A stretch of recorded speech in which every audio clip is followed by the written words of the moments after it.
شروع اللہ کے نام سے جو نہایت مہربان اور بے حد رحم والا ہے۔ ہم اسی طرح ان کے دلوں اور نگاہوں کو پھیر رہے ہیں جس طرح یہ پہلی مرتبہ اس پر ایمان نہیں لائے تھے۔ ہم انہیں ان کی سرکشی میں بھٹکنے کے لیے چھوڑے دیتے ہیں۔ اگر ہم فرشتے بھی ان پر نازل کر دیتے اور مردے ان سے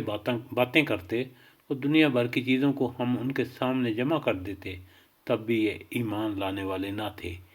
الا یہ کہ اللہ کی مرضی یہی ہو کہ وہ ایمان لائیں، مگر اکثر لوگ نادانی کی باتیں کرتے ہیں۔ اور ہم نے تو اسی طرح ہمیشہ شیطان انسانوں اور شیطان جنوں کو ہر نبی کا دشمن بنایا ہے، جو ایک دوسرے پر خوش آئند باتیں دھوکے اور فریب کے طور پر القا کرتے رہے ہیں۔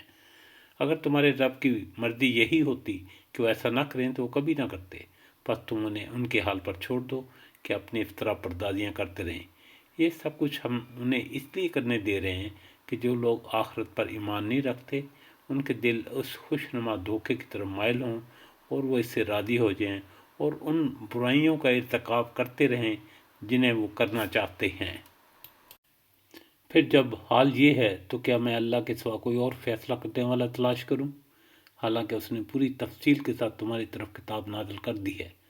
اور جن لوگوں کو ہم نے تم سے پہلے کتاب دی تھی وہ جانتے ہیں کہ یہ کتاب تمہارے رب ہی کی طرف سے حق کے ساتھ نازل ہوئی ہے،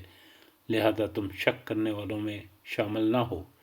تمہارے رب کی بات سچائی اور انصاف کے اعتبار سے کامل ہے، کوئی اس کے فرامین کو تبدیل کرنے والا نہیں ہے، اور وہ سب کچھ سنتا اور جانتا ہے۔